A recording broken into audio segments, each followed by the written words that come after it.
move on to the next talk, and I invite now Dr. Padmamalini.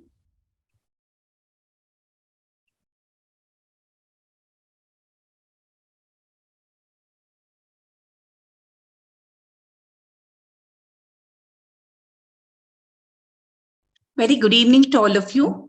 At the outset, I would like to thank AIOC and IUSG for giving me an opportunity to speak on infectious uveitis, things a comprehensive ophthalmologist should know. Infectious uveitis is one of the most common and visually devastating causes of uveitis. The importance of early identification and treatment of infectious uveitis is important. The outline of my presentation, I will be covering about different causes of infectious uveitis: viral, toxoplasmosis, tuberculosis, syphilis, endogenous endophthalmitis, Duchenne, COVID-19 infection. Infective uveitis can be divided into viral, bacterial, fungal, parasitic, or helminthic causes. Among the viral uveitis, the herpetic group is the commonest one, which can be caused by herpes simplex virus 1 and 2, VZV or CMV, or RNA viruses like rubella, dengue, chikungunya also can cause. Recently, in the list, SARS-CoV-2 has been added following the pandemic. Viral anterior uveitis, we have a separate talk, so I will not get into the details. We diagnose based on the characteristic clinical feature, that is diffuse pigmented keratic precipitates or atrophic patches on the iris. This gives us a clue, possibility of a viral etiology.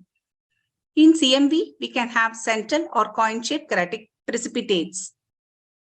Coming to the posterior viral uveitis, necrotizing viral retinitis is an ophthalmic emergency. Based on the morphology, we can diagnose and start the patient on empirical antiviral therapy without any delay. Acute retinal necrosis affects in the immunocompetent. Retinal periphery is predominantly affected. This is Swiss cheese pattern, what classically described. This next, progressive outer retinal necrosis. It occurs in immunodeficient individuals. It's a nightmare for the treating ophthalmologist. Here you could see the necrotizing retinitis can be bilateral without much vitritis. Immunodeficient individuals, in spite of therapy, the disease can progress. This is called cracked matte appearance. The next comes in immunodeficient individuals where we have retinitis with retinal hemorrhages, classically described as pizza pie appearance in the case of a CMV retinitis. So when we see such patients, we make the diagnosis based on the clinical presentations and we have to put them on antiviral therapy. Management could be, depending upon the structures involved, could be systemic, it could be topical or intravitreal. If the patient is immunodeficient, we also start them on heart therapy. And if the patient of associated retinal detachment, then the surgical management comes into the play after appropriate antiviral therapy. This is slide for the benefit of the ophthalmologist. These are the pharmacological drugs, the route and the dosage used in case of viral retinitis. In a case of acute retinal necrosis, in addition to the intravenous, what we used to use earlier, oral Valgine circular, oral valacivir is found to be effective. And also in a case of a CMV retinitis, induction and maintenance therapy is there. It can be given by either the intravenous or oral route. These are the various drugs used in the case of necrotizing viral retinitis. Whenever we see a patient's herpes zoster ophthalmicus in a young individual, or if the patient has multiple dermatomal distribution, multiple cotton wool spots in the fundus, the tomato ketchup or pizza pie appearance in a case of a CMV retinitis, or oculus commercial carcinoma in a young individual. These are the clinical clues we have to suspect HIV infection. In our practice, when we see this, we need to look out for HIV infection.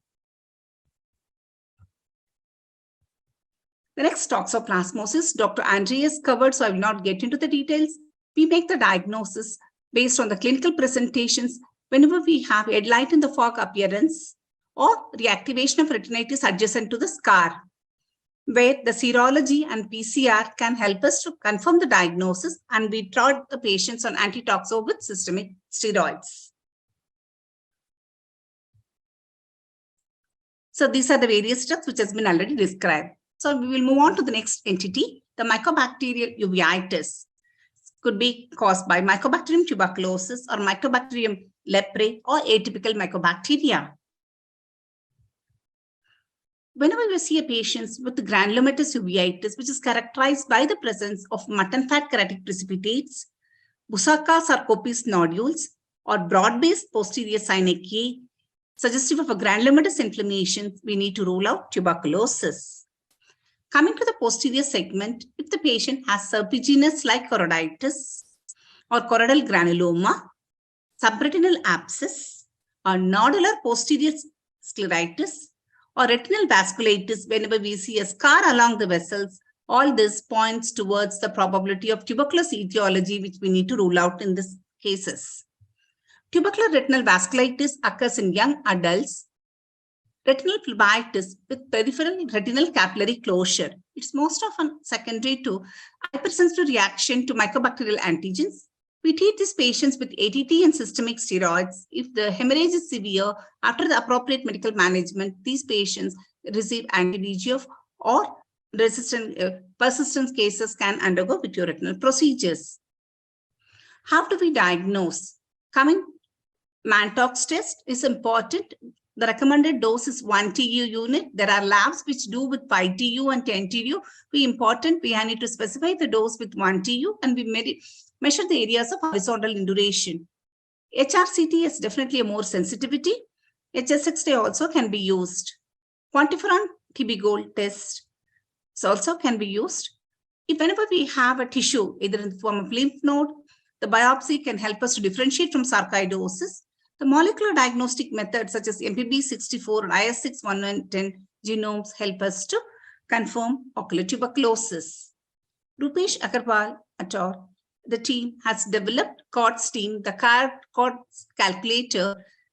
It is available freely online. If we put the clinical data, it gives us the guidance to whether to start anti-TB or not. So I request ophthalmologists to use this facility.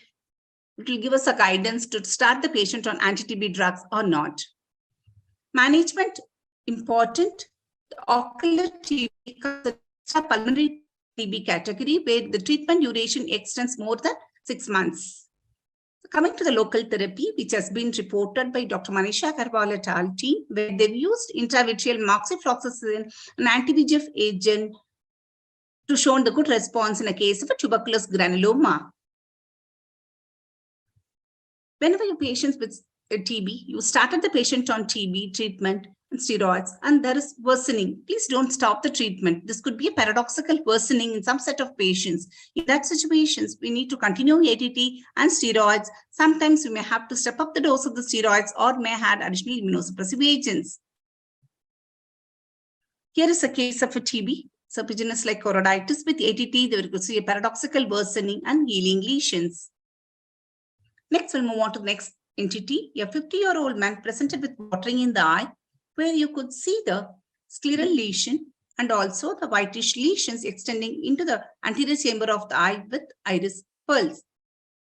Systemic evaluation, he had classical features of leonine facies, madarosis, and thickening of the earlobe with nasal bridge. Skin biopsy confirmed it's a case of leprosy. Following treatment with anti-leprosy treatment and steroids, we could see the resolving granulomatous lesions in the eye. Nowadays, the cases are less, but even if they're completely treated, when these patients come back for cataract surgery and other ocular procedures, the corneal sensation is decreased. We have to take extra precautions to prevent neurotrophic ulcers in these cases. The next comes spirochetal infection. Could be due to syphilis, Lyme's, or leptospirosis. Here is a case of a 32-year male presented with decreased vision, counting finger half meter in the right eye and 6/18 in the left eye. On fundus examination, you could see the annular retinal opacification in the right eye. Left eye looks almost near normal with some amount of vitritis, but the autofluorescence shows hyperautofluorescent lesions with a triangular patch of retinitis. In the left eye, the triangular retinitis is one of the classical presentation of syphilitic retinitis, which made us to suspect when we ordered the TPHE and VDRL both came positive, put the patient on anti-syphilitic treatment with IV crystalline penicillin for 14 days course, following which we could see the complete resolution of an infections and inflammation in this case. It is important in infective uveitis, when we pick up and put appropriate antimicrobial therapy, the results are rewarding. The syphilis is a sexually transmitted disease caused by Treponema pallidum. It's a great masquerade. With emergence of HIV infections, we are seeing more number of syphilis cases. Whenever we have to order one treponemal test. And CTC recommends the ocular syphilis to be managed as a neurosyphilis. It is important that not only the person and also the partner has to be screened and treated, otherwise they come back with recurrence of infection. Next, we'll move on to endophthalmitis. Basically, an endogenous endophthalmitis could be bacterial, fungal, viral, or mixed. Endogenous occurs in a chronically ill patients like diabetes, chronic renal failure, immunocompromised with indwelling catheters. It could be due to endogenous or exogenous in a post-surgical. It could be post-operative or post-traumatic cases. In post-operative, can occur due to blepharitis, conjunctivitis, lacrimal tract obstruction, or operative risk factors like wound abnormalities, vitreous loss, prolonged surgery. It's important whenever we present with hypopyon uveitis, we have to consider the possibility of endophthalmitis, where we take the microbiological sample either with the anterior chamber tap or vitreous tap, depending upon the involvement, and subject them for microbiological evaluation. And empirical antibiotic like vancomycin and ceftazidime, along with systemic antibiotics, help us to control the infection. Once we get the culture report, appropriate antimicrobial therapy can be planned. If the inflammation is severe, parsonal vitrectomy plays a role in controlling the infection. So these are the various intravitreal antibiotics with the dosage commonly we use in a case of a bacterial endophthalmitis. Antifungal in a case of a fungal endophthalmitis. In viral retinitis, we use antiviral agents. The toxoplasma, we have discussed about the intravitreal use of clindamycin. Here we see a 50-year-old male, known case of diabetes, a COVID positive, and he was treated with remdesivir and tocilizumab. He was investigated, presented like an intermediate uveitis-like picture. Most of the investigations were within normal limits. He was started on systemic steroids by the primary ophthalmologist. Patient did not show improvement, then he was referred to us.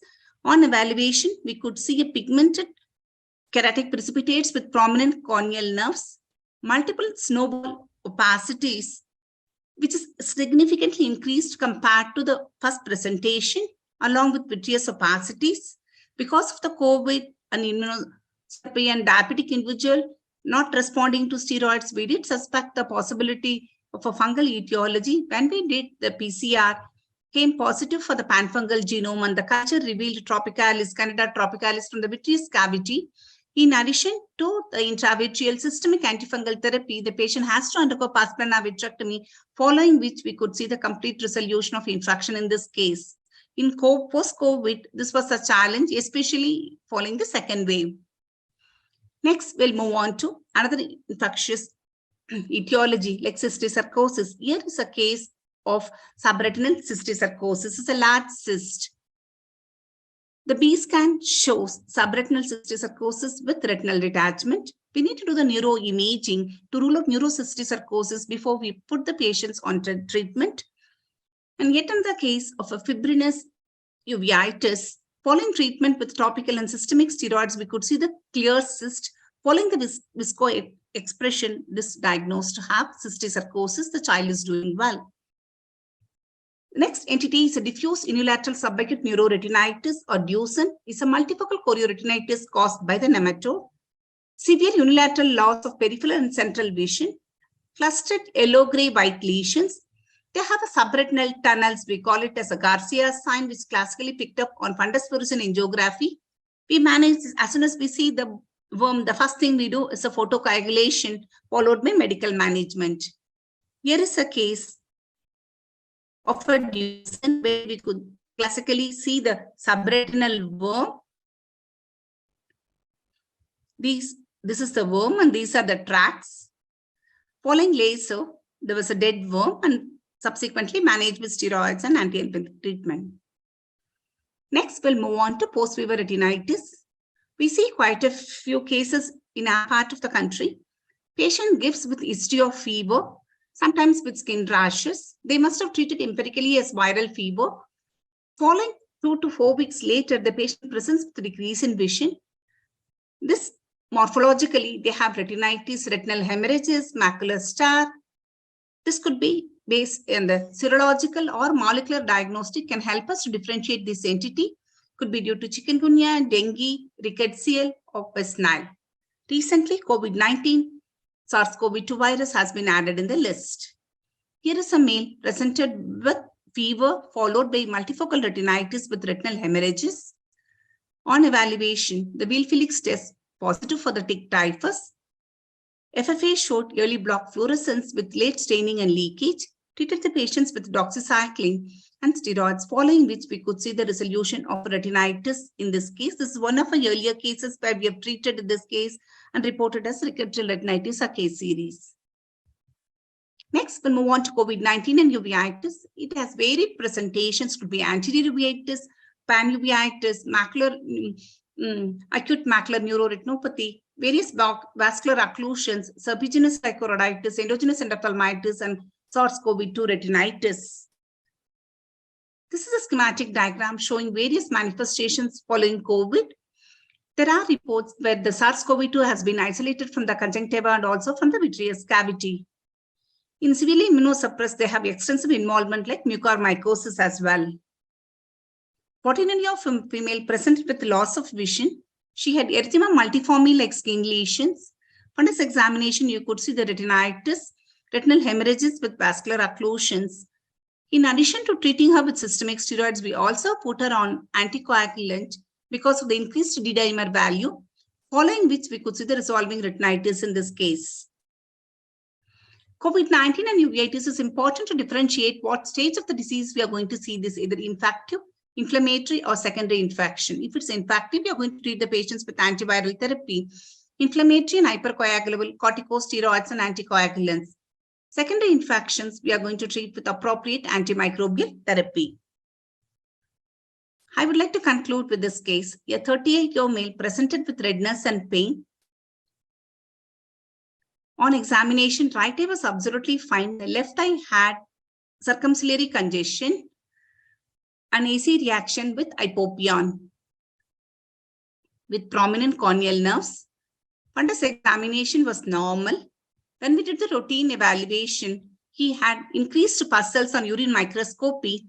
Urine culture revealed Klebsiella pneumonia growth, and the patient was put on appropriate antibiotic like ciprofloxacin, following which we could see complete resolution of an infection's inflammation in this case. This is a simple UTI causing uveitis, hypopyon uveitis. To conclude, a detailed history and thorough clinical examination still remain the most important diagnostic tool for uveitis evaluation, which is applicable to infective uveitis as well. We need to tailor-make the list of investigations according to the clinical picture. So whenever we suspected a case of syphilis, we ordered only that test. If this patient had a UTI, only urine microscopy and culture and sensitivity. So it has to be tailor-made according to the clinical presentation. Aggressive and appropriate antimicrobial therapy along with plus or minus systemic steroid therapy helps us to control the infections and also control the inflammation in this case. I would like to acknowledge our team members for the contribution. Thank you for your attention.